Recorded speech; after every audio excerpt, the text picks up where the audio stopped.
What is breast cancer and who gets breast cancer? What are the symptoms of breast cancer and how can you lower your chances of getting breast cancer? Hello and welcome. I'm your host, Dr. Musam Tombene, and signing with us today is SABC Ndlovu. October is Breast Cancer Awareness Month, an annual campaign to raise awareness about the impact of breast cancer. Yet, for many people, Breast Cancer Awareness Month is also a difficult reminder of their personal experience with breast cancer and the many lives that we've lost to the disease. Although breast cancer typically affects women, it can also affect men. And during this pink month, we want to empower women and men to lower their breast cancer risk and to stress the importance of early detection. On Vital Signs, we will focus on breast cancer. Coming up on the program, we spoke to medical oncologists about how breast cancer cases are handled at Charlotte Maxeke Johannesburg Academic Hospital, and we'll hear from a woman about her current battle with breast cancer. We'll speak to the founder of Check No Prevent about how to properly check your breast and what signs to look out for. We'll speak to chairperson of the Breast Imaging Society of South Africa about breast cancer and the importance of early detection. And we'll speak to the National Marketing and Events Coordinator at Pink Drive about how to help patients through their support groups and how to promote health awareness. And lastly, the Chief Director of Women's Maternal and Reproductive Health from the National Department of Health will speak to us about raising awareness during Breast Cancer Month.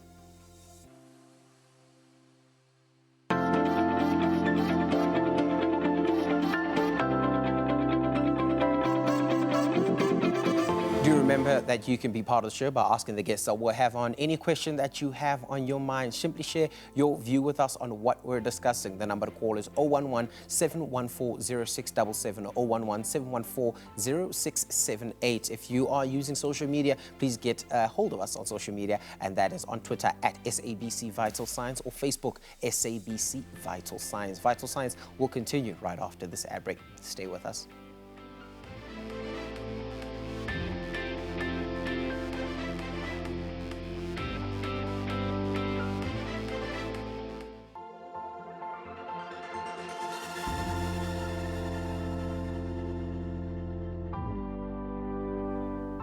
Welcome back to Vital Signs. Now, the incidence of breast cancer among South African women is increasing and is one of the most common cancers amongst women in South Africa. Women have a lifetime risk of 1 in 27 in South Africa, while men have a 1 in 943 lifetime risk of developing breast cancer. We spoke to Dr. Dineo Chabalala, a medical oncologist, about how breast cancer cases are handled at Charlotte Maxeke Johannesburg Academic Hospital, and we'll hear from Ntebogang Modupe about her current battle with breast cancer. SABC visited Charlotte Maxeke Hospital to speak about the oncology ward treating breast cancer patients. We spoke to Dr. Dineo Chabalala, a medical oncologist, about diagnosis and turnaround times for patients who receive their results in a state hospital. Patient picks up an abnormality, they will present first to a primary healthcare facility, either a clinic or a general practitioner, and then she'll be referred appropriately to our breast unit here at Charlotte Maxeke, and that's area 348, where she will then be triaged and sent for a breast examination, breast imaging, either a mammogram or a breast ultrasound. A normal from a mammogram or ultrasound to a biopsy, the turnaround time should be about 48 to 72 hours. In state, at times, it can take up to 5 days.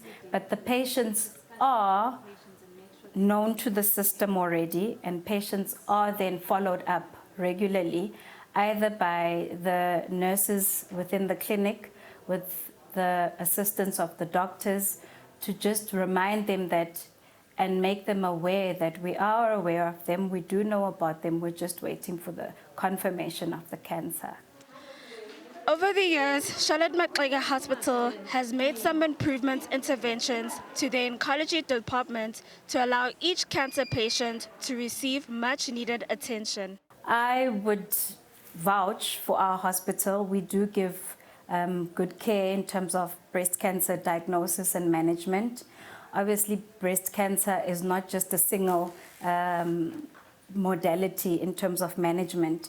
There are different spheres of management. We have a multidisciplinary team meeting that involves surgeons, radiologists, radiation oncologists, medical oncologists. So we are a team and we approach each patient individually, and each patient is discussed and the management thereof is discussed. So cancer management is moving towards a multidisciplinary team approach where individualized care is given to each patient. So we have that system. It's been for the last 8 to 10 years where we've had the system, and the system was started by Professor Carol Ben. Charlotte Maxega Hospital is the only public sector facility that offers radiation services in the Greater Johannesburg area. The patients also have an advantage of participating in clinical trials when they meet the needed requirements.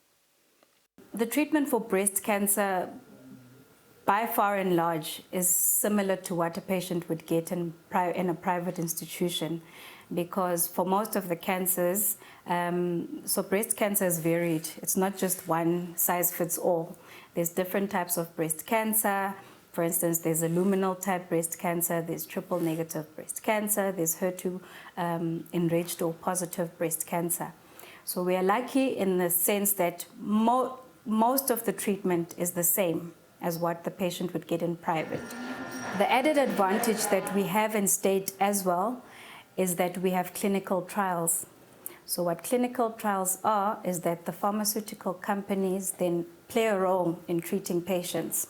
If you meet the criteria for a specific clinical trial, you're able to get a drug you would not necessarily get in the state. Tebogo Matupe is a female breast cancer patient who was recently diagnosed with breast cancer stage 2. She is currently on chemotherapy, battling the cancer. Last November, I felt a lump.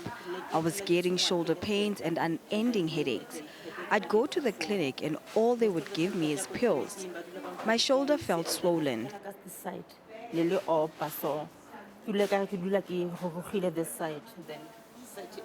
My breast on one side felt stiff. One day I was taking a bath and I felt something hard inside of it. That's when I went to the clinic and they referred me to Coronation Hospital. And they told me that they don't deal with breast issues and referred me to Helen Joseph. And I waited a month for the results and they came back cancer positive. It's like for a month, then after a month, they came out cancer positive. Tebogo shares her current mind state when she received the news of being cancer positive. According to my parents, both sides of my family does not have a history of cancer. I don't know whether I'm scared or fine. Even though I don't know how I'm feeling, I'm just me. Her biggest challenge was sharing the news with her children. Because First thing was to tell my children. I have older kids. One is 18 and in matric. The other one is 12 years old, and he talks a lot. My 12-year-old talks a lot. He asked me if I was going to die, and I said, no, I won't die. It's just cancer, and there's a possibility that I might heal. as long as I'm getting treatment, this and that. Tebogo is currently on chemotherapy. She encourages women to get tested as soon as they feel a lump on their breast or have any symptoms that make them feel unwell. Treatment, yeah, whatever you feel. Treatment helps. If your body feels strange, don't delay to go to the clinic. You are not used to living with pain. Even if you have a small sore, just go to the clinic. Like, you feel something, just go to the clinic.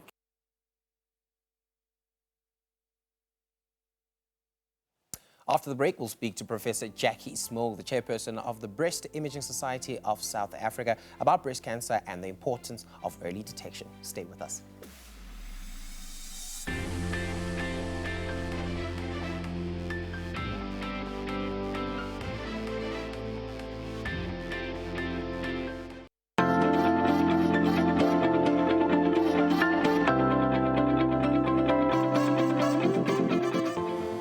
Siyanamukela futhi kona la ku-Vital Signs. Namhlanje sikhuluma nge-breast cancer. Now, according to the National Cancer Registry, 16% of cancer deaths are attributed to breast cancer. Now, research has shown that regular self-examinations of the breast plays an important role in discovering breast cancer. Joining us to speak more about breast cancer is Professor Jackie Smog, the chairperson of the Breast Imaging Society of South Africa. Thank you so much for joining us, Prof.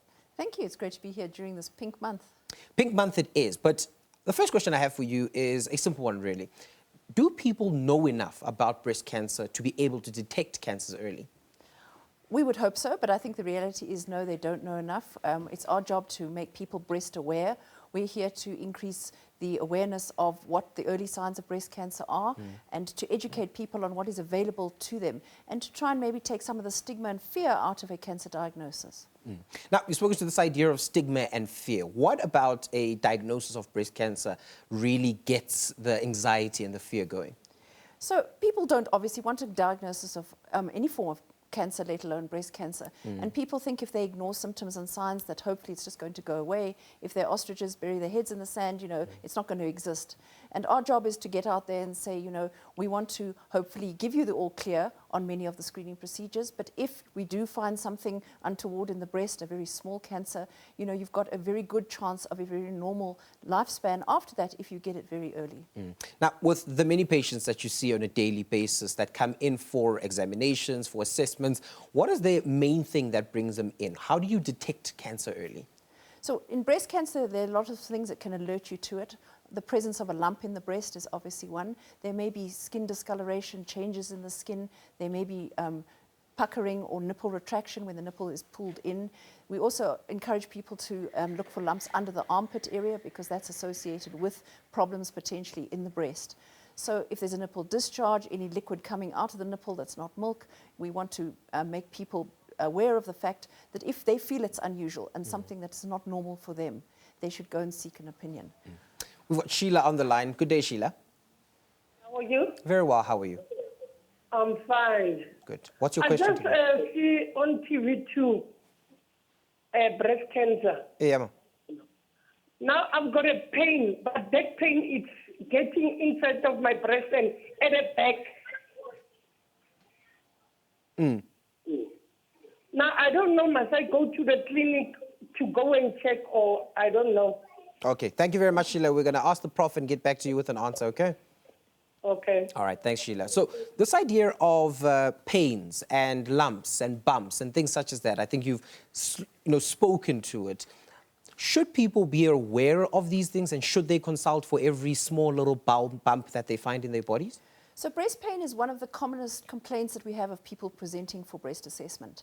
Luckily for us, breast pain is more than often normal. It's an interesting thing to say pain is normal. But in most young people and as we get older, pain is often part of the normal cyclical changes within the breast. So it's one part of us where pain is not necessarily abnormal. But if it persists for prolonged periods of time, we usually say in the younger person, if it goes over one full cycle, one full month, and they are concerned about it.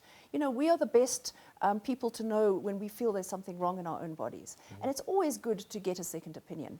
But breast pain is something extremely common, and it's often, or very often, normal, and it's not going to be anything serious. In terms of lumps, those we always encourage people to seek assessment for. But to having said that, 8 out of 10 breast lumps are probably going to be normal lumps as well. So not every lump is going to have sinister connotations. But there's very little we can say to somebody to say this is a good lump and this is a bad lump. They need to come and get that lump checked out. Now, with respect to detection, you see a lot of patients on a daily basis. Of those patients that you do see that have presented with lumps, with discharges, with changes on the skin, how many of those do actually find themselves getting diagnosis of breast cancer? So, you know, there's a 1 in 27 chance of a woman in her lifetime getting breast cancer, and it's much less common for men. So it's, as I say, 8 out of 10 breast lumps are going to be normal lumps as well.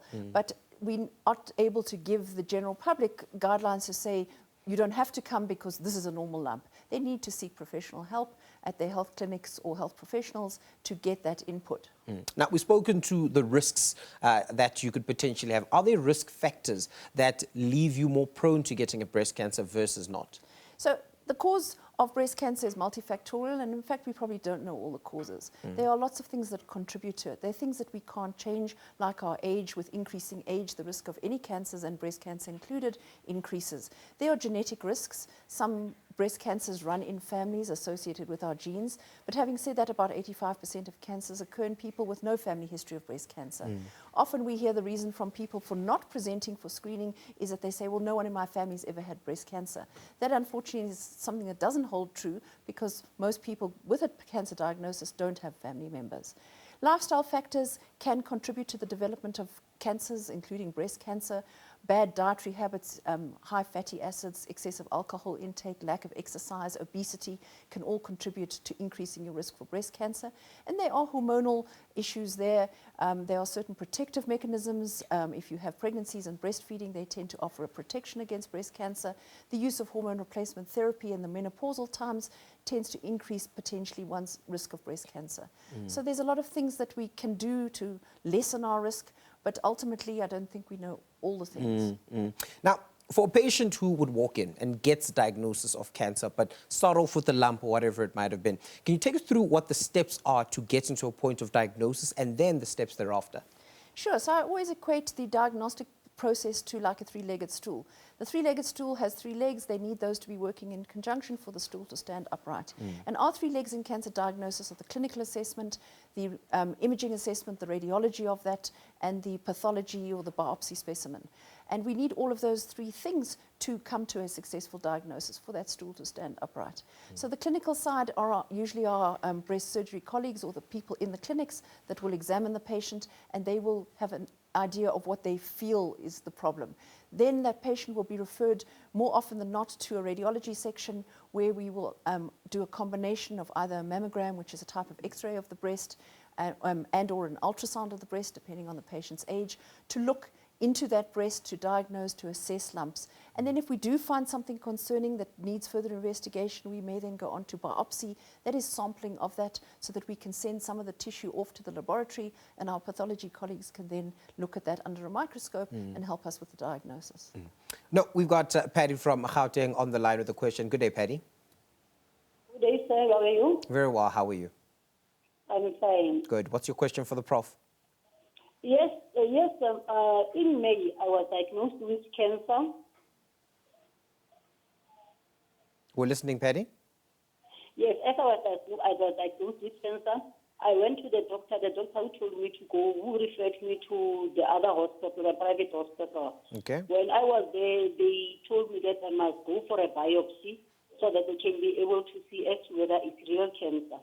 And then I went there after 3 days, where the results were found, and then thereafter I was told that it's positive. I was diagnosed with cancer. It's a left breast cancer. Thereafter, I was referred to Baragwanath Hospital, where I was treated. Actually, I was not treated at the same time. They told me that, okay, definitely it's cancer. They told me to come after a few days. After a few days, I went there and they started chemotherapy. That was the first chemotherapy.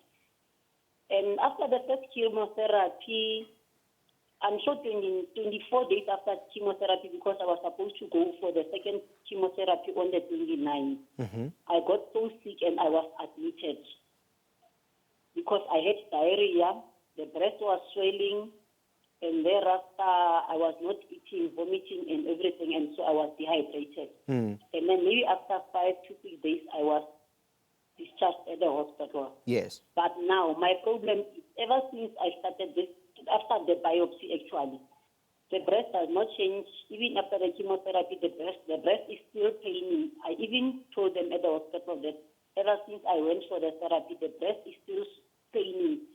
They gave me all kinds of medication, but there is no difference. I don't sleep at all at night. I just want to ask the doctor what can be done about that. No problem. Thank you for your question.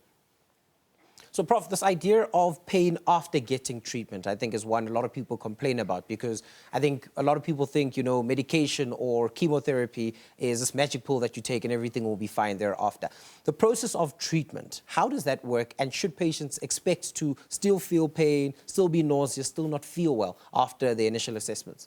So as your viewer rightly described her journey there, it is a journey, and it is a multidisciplinary approach to the treatment of breast cancer. We have various things in our armament which include chemotherapy, which include endocrine therapy, radiation therapy, and surgery. But each patient will have an individualized treatment protocol set up for them. Not all breast cancers are the same. Not all patients will experience the disease in the same way. Not all patients are diagnosed at the same stage of breast cancer. So the treatment will be personalized to that individual. And as you say, it's not a magic wand. It's a process, and it's not, unfortunately, going to miraculously cure pain necessarily at the outset. That we have to go through that process, and we obviously have to try and make it as a comfortable a journey as possible for the patients. And there are certainly medications to alleviate symptoms of treatment and symptoms of disease as we go. So I would encourage her to communicate with her health team, with the team that's treating her, to express her ongoing concerns, and those can be addressed in the hospital or in the clinics with her team. Well, thank you very much, Prof. Smolk, for joining us today to really discuss the important things as we look at Pink Month and, of course, all the things that will be happening. I know you've got a very busy day ahead of you, so good luck with that. That was Professor Jackie Smolk, the chairperson of the Breast Imaging Society of South Africa. After the break, we'll listen to Jenny de Oliveira, the founder of Check, No, Prevent, about how to properly check your breast and know what signs to look out for. Then we'll speak to Nelius Dupria, the National Marketing and Events Coordinator at Pink Drive, about how to help patients through their support groups and how to promote health awareness. Stay with us.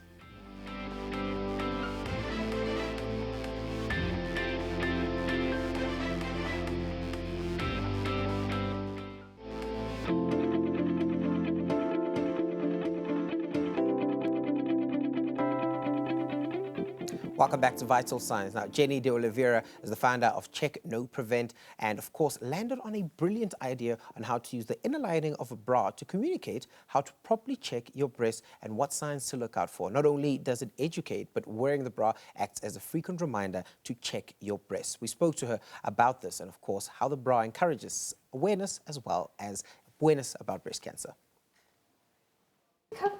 And I'll have to send you the... Jenny de Oliveira is the founder and operation director of Check, No, Prevent, a bra that is able to communicate how to properly check your breast and what signs to look out for. She shares the inspiration behind her invention. In 2012, I went on a journey with 19 breast cancer survivors. And we started in Johannesburg, and we made our way into the Free State, Midlands, all the way to KwaZulu-Natal. And the aim of that trip was to go into communities, specifically rural areas, where we would spread the word, so educate and create awareness about breast cancer. What came out of there was that a lot of the ladies felt that once a year visit to those communities wasn't enough. So when I came back from the ride, I thought I couldn't sleep at night. I was like, how am I going to reach all these people? And that's how the brainchild came to mind. So I said, well, the only way we can do this is through a bra. If we can communicate or educate how to do the self-checks and what to look for, this is one way of reaching the masses. Their sports bra was named after Felisa Seshube, who was a brand ambassador and also a cancer survivor who succumbed to breast cancer at the age of 22 years. Our brand ambassador was 17 when she was diagnosed with breast cancer, and she passed away at the age of 22, just before COVID. So Felicia and I created this. Jenny explains how their sports bras communicate how to do a breast self-examination. On this side of the bra, we visually show the breasts. So inverted nipples is a sign. Changing your nipple shape, crusting of your nipple, any fluid that comes out of your nipple is a sign, okay, that your breasts aren't in a good condition and you need to see a doctor. Redness or rash or hot feeling is also all a sign. Thickness or I call it like cellulite, cellulite on your breast. So the thickening is also one of the key signs. And then a lump on the outside, a bump that shouldn't be there would also be a sign. For every 5 bras we sell, we donate 1 to an underprivileged grade 11 pupil. Pink Drive was founded in 2009 with the belief that early detection will help prolong a life. Joining us on the show is Nielis Dupré, the National Marketing and Events Coordinator at Pink Drive, to speak to us about how they help patients through their support groups and how they can promote and do promote health awareness. Nielis, thank you so much for joining us. No, thanks for having me. It's a great honor to be able to speak to you about Pink Drive and the work that we do in South Africa. Now, you do a lot of work in South Africa. I think a lot of us, whenever you see anyone wearing a pink thing, whenever you see an organization wearing pink, you think Pink Drive is definitely involved. So what role do you actually play in corporate South Africa? In corporate South Africa, we have a role that we play with helping the employees to have a wellness day. Okay. So corporates can book Pink Drive. You know, we always say a healthy employee will be a good employee. So that will help also for the medically uninsured to be tested at the workstation. And there's also less downtime away from the office.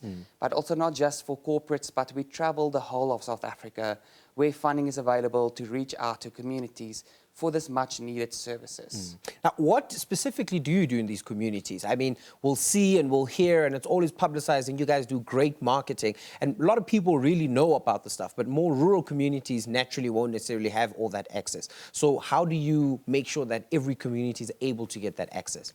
I think also people must understand how far these services are away from some of these communities that we travel to. Okay. Some of these individuals need to travel anything from 800 to 1,400 kilometers to get a mammogram. Yeah. So imagine the expense that they will have to take up to be able to get a mammogram done. That's why Pink Drive is mobile and we can travel to a community to bring the service to their doorstep. Then we go out with the truck with our nurses, the mammographers, a radiologist, a gynecologist, to be able to educate, create awareness, and screen for breast cancer. Now, you've mentioned something very important, this idea of screening. And that's why the truck is there. The radiologist is there, and the mammographers, and everyone is there to help out. What exactly happens on a Tuesday afternoon when I see the truck as a woman or a man? How can I get involved, and what services am I expecting to find? Well, as Pink Drive, we do focus on the 4 gender-based cancers, which is prostate, testicular, breast, and cervical cancer. And October month being Breast Cancer Month, it's very, very out there. So we create awareness, we educate men and women and children. We have a schools program that will then also enable children to get the information on how to do a self-examination. So we offer self-examinations through the nurses, as well as sonars for ladies under the age of 40, and then mammograms for the ladies over the age of 40. And men, you also get a sonar, or, well, for those who can have a mammogram, the men will also go through to have a mammogram done, because men also get breast cancer. So they must also be screened. Now, screening is such an important tool that's being used, and you know that the Pink Drive also uses. And a typical day, what does that look like when you guys have the bus out or the truck out for screening? Well, sometimes people think it's a pink circus that arrived because it's so friendly, and it's a great vibe that the whole team creates. We have the registration part that we have to screen the people, make sure that the patients will be allocated to the correct areas, where they will then, at the end of the day, go first for the physical breast examination. And we do it very controlled. It's not a chaos situation where everybody just rock up and you don't know where to go. So there's a whole streamlined process that we go through for the men to get their breast examination done, ladies get their breast examinations done, and then, of course, those who have been booked through clinics, because we have the referral path to make sure that we get to the more important patients first to get their mammograms done. So you rock up at the truck, you get your line that you need to attend to, and we then get your forms done, get you registered, and you go through and you get your mammogram. Sounds simple, but we've got Rosina from Pretoria who's got a question for you today. Rosina, good day. Hello, le kae? Ke teng le kae, mama? Re teng. Eh. Ke na le bothata letsele la ka le na le la itse le a tlhotlhonyelo. So a tlhotlhonyela ndeke kgwedi tsela sa la tswa fiso mo gaufi le nopole e. Yeah. Yeah, then mara ya fola sa teng. Mara no sometimes ya tlhotlhonyela. Okay. Tlhotlhonyela ka mo gare o kry ke ngwa le ka mo ntle ka. Okay. Ra leboha. Okay. Good. So Rosina basically saying that she's currently experiencing breast pain and she's also had an abscess on the breast, which is now resolved, but there's some breast changes and things such as that. And I think the way I'll funnel the question to you is, in terms of access to these trucks and the screening services for people in Pretoria and I guess all over the country during this month, how can people get access to those facilities? First of all, I think I have to come to the changing of that happened is, with the awareness and education, you must understand that there will be changes, right? So know your body first and foremost.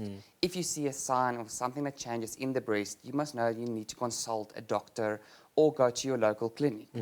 To be able to access the Pink Drive truck or where we are moving, like currently today we're out at 2 clinics with the 2 mobile mammography units, you contact us on www.pinkdrive.org or you just email us on medical@pinkdrive.org and we will then be able to divert you into where we will be next. And maybe you're in Pretoria, like the caller just phoned in, and then we can advise when will we be at a Pretoria branch or clinic that she will be then closest to access to services. Well, I think ntho ba leleng haholo Mam Rosina ke hore ha ebe bothata bo o bona bo le teng ka jeno ntho ka etsang hore o ye clinic ya hao e pela mo o dulang teng o kope thuso go teng and then he ha o so thola hore ba nka o isa plekeng tse ding ba lo kgona ho checka ntlantle hore mhlomong ke cancer, mhlomong ke infection, whatever it is tshwanetse lo bona ke batho ba sebetsang ko sepetlele kapa clinicing hore ba o bone ska dula fela hae o ntso ra e tla ba betere and I think that will potentially be better for you. Okay, let's speak about support groups, an important part that a lot of us don't necessarily start thinking about. Once you are in the line, once we've done the ultrasound and the mammogram is being done and all of this is suspicious to the doctors and the nurses, and you get this diagnosis of cancer or potential cancer, what steps are taken with respect to supporting the patient? I think that is where Pink Drive is very much different than other organizations as well, and that we're very proactive. We have the nurses inside the office and they will be able to follow through the path with you as a patient. We're not just going to do diagnostics on you and let you know that you have cancer and just leave you. We would rather just see you through to get you to the treatment, follow up. Did you go for your treatment? Did you go for your operation that's needed? So we have this whole system that's going through with our nurses, with the medical staff, and we are like the Pink family at the end of the day, that we can see you through to the end and make sure that you are helped in the correct ways. Now, these groups that you speak of, I think a lot of the time, we assume we meet each other on a Saturday at a community center and we have these chats and discussions. But are there alternative ways once you leave an area and go, set up shop at another place that you stay in contact with these people and continue the support? Yes, this is now exactly where we have the nurse that's in the office. That will be able to follow through with the patients. But everything with Pink Drive is very much structured, where we will work with the local clinic and we will be in contact with the clinic as well to make sure that they are attending to our patients.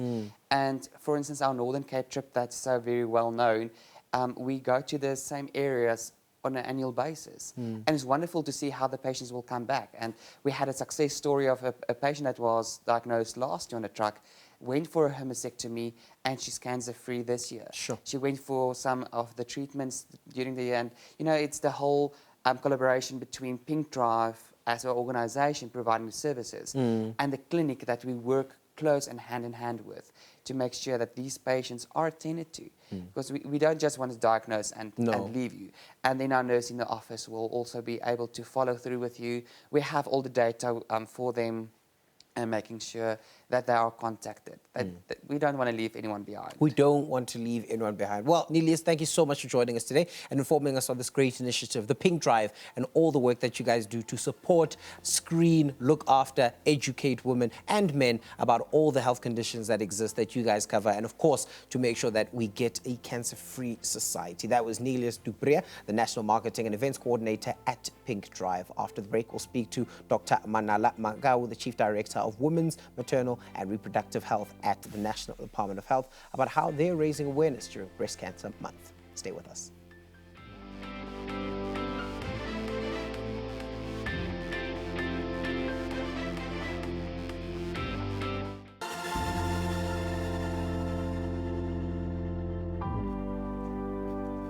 Welcome back to Vital Signs. Now, cancer is a fast-growing health priority around the world. According to the Department of Health, in 2020, almost 110,000 new cases of cancer were diagnosed in South Africa, with more than 56,000 cancer-related deaths. Now, joining us from the National Department of Health is Dr. Manala Makua, the Chief Director of Women's, Maternal and Reproductive Health, to speak to us about raising awareness during Breast Cancer Month. Thank you so much for joining us, Doc. Thank you so much for having me, and good morning to you and to the viewers at home. Lovely. So it is October, it is Breast Cancer Awareness Month, but also just a year filled with an opportunity to do as much opportunistic health promotion that we can. So what's the department doing with respect to raising awareness around breast cancer in the country? We have different activations that happen through the country. We have one that we had now recently in Limpopo, but what we do is we couple our so now in October, there's one in Limpopo where we would have the screening followed by the testing for those who are the high risk. We had another one in one district in Owatambo in Eastern Cape. We are planning another one in the next week or so in Kabeja, and that we just moving from one district to the other so that we have as many activations as possible to raise awareness. But we're also using our website to alert people about the key signs of breast cancer. Now, an important thing to note, of course, is this idea of access to healthcare, where a lot of rural communities won't necessarily have access to the services that we would need in order to get, for instance, to a diagnosis of breast cancer. So, I mean, you have mentioned that you are in Limpopo and the areas that you are specifically targeting, but what else is being done with respect to targeting rural areas to make sure that health is equitable? If you would remember, in our country, the cancer services were only provided in the big cities. That is your Gauteng, your Cape Town, and your KwaZulu-Natal. But since the policy in 2018, we're trying to decentralize, and we're targeting the districts where they're very rural. So we've decentralized the services in OR Tambo. Now patients are able to get chemotherapy at OR Tambo, Nelson Mandela Bay, which has been defined as a rural and did not have access. We have established the Mpumalanga Oncology Unit, where patients who were moving all the way through the province from Mpumalanga to Gauteng are now receiving the service at almost the nearest point. Obviously, it's a complex issue, and cancer care has got different components. We started with what we can do, so we're now providing the oncology at least, because then that's life-saving, and we're only referring those who require the more complex management to the central part of the city part. So we're trying to take the service next to the people as much as we possibly can. And the activation that we spoke about is one of the centers in Limpopo. So again, it's a rural area, it's not an urban area, so that's how we're trying to reach out to the people in the rural area. What's the uptake been like of these rural patients to this increased access to these services? They really appreciate the service, and often after every activation there is a request to say, can we have this being done frequently? Can we have this being done consistently? I can tell you from Mpumalanga, ever since the initiation of that oncology service, they're not seeing less than 20 patients, new patients every time. So meaning the uptake is good, considering that there's a lot of awareness that needs to be done.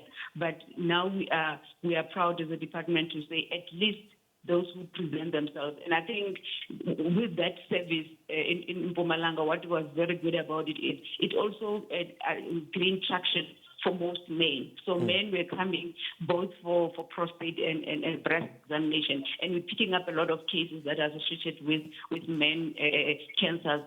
So I think it's a good thing that people are being aware that if the services is being commissioned, they need to take it and get the benefit of the service getting next closer to them. Now, we've spoken to some of the factors that contribute to the difficulty of getting control of breast cancer, especially in more rural areas. What other factors have you identified that cause this big issue of people in rural communities either presenting late, presenting with advanced disease, or not being able to get those services? I think I'll reiterate on what others have said, because we work very close in collaboration with all the other people that you spoke to earlier on. It's mainly stigma. We still have a lot to do around destigmatizing cancer, and we're learning the lessons we had from the HIV program, where there were a lot of programs looking at destigmatizing cancer services, because people are still not coming up because they're associating with some form of care, with some form of bad luck, or not even an understanding what is it all about. And because it affects sexuality component, then it becomes secretive, people are not disclosing, and those are some of the barriers. But again, for breast cancer in particular, it's been associated with certain racial groups. I think most people knew breast cancer to be common among the non-African people, but we still have to work on that to say it actually can affect you even if you're black. And the other issue is about the age. We are seeing a lot of cases now in a younger population due to their risk factors. It used to be that this is a disease of the older people. You have to celebrate your 40th birthday before you could even worry about breast cancer. So we're seeing it coming lower and lower. Hence, in our communication message, we say we do both. We always couple the two. If you go for cervical examination, the breast needs also to be examined at that point. So that's how we ended up with the high-five strategy thing. Now, what targets have you set as the department, the national department, that is at breast cancer or controlling breast cancer in the country? Currently, we don't have a particular target, but we are coupling the target, as I've indicated, with the cervical.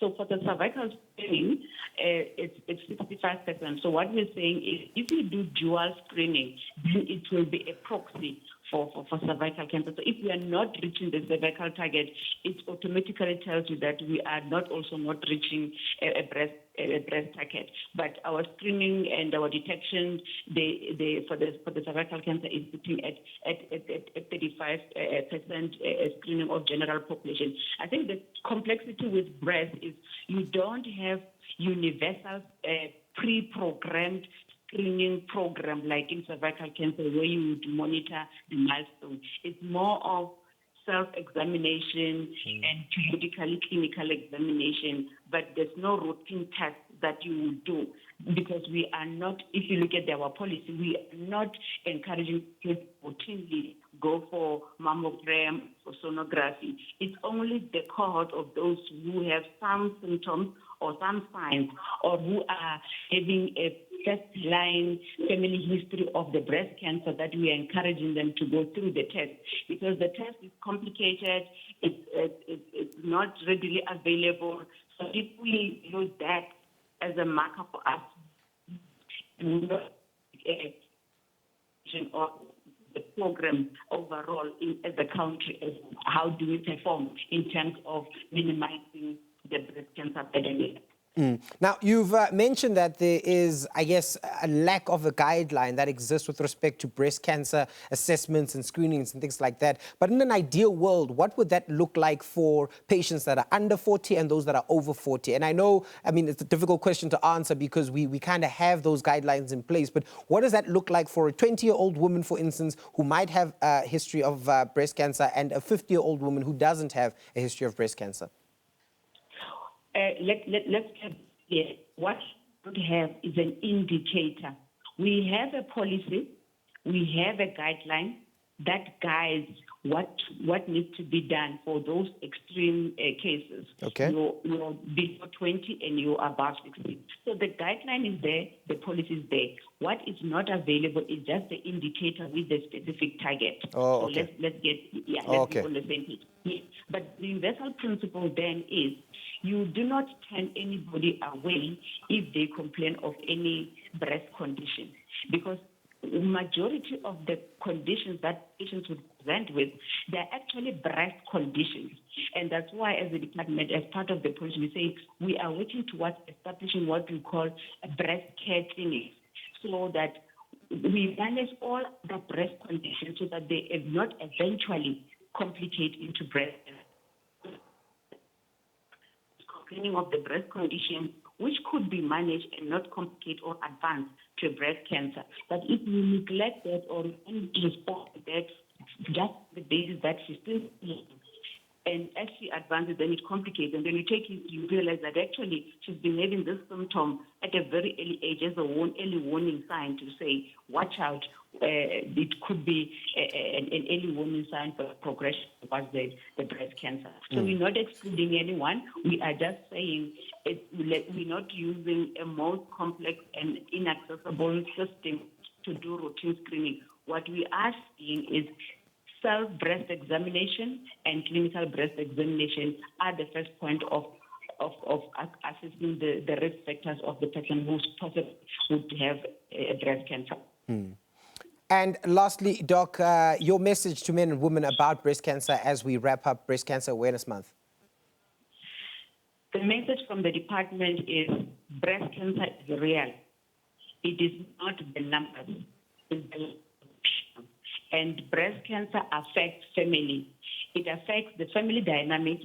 It affects the family sexual and reproductive rights and needs. It affects the social needs.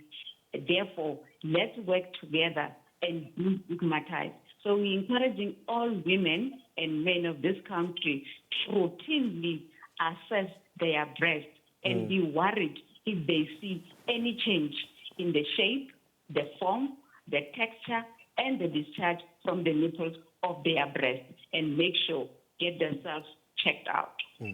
Make sure that they get themselves checked out. The words of Dr. Maukua from the National Department of Health. Well, thank you so much for joining us today, Doc. And of course, thank you to all the guests that took part in today's show. And of course, the message was for you at home. Do your regular breast self-examination and make sure that you are able to find any issues that are abnormal as early as possible so that you can go get the help that you will need and get that assessment done. From us here on the Vital Signs team, we hope that we've left you with a little bit nugget of information that you'll take with you to your workplace, to your church, wherever it might be, that breast cancer is real and let's destigmatize it at all costs. From here, from the team, of course, at Vital Signs, and me, Dr. Musa Mtomeni. Goodbye.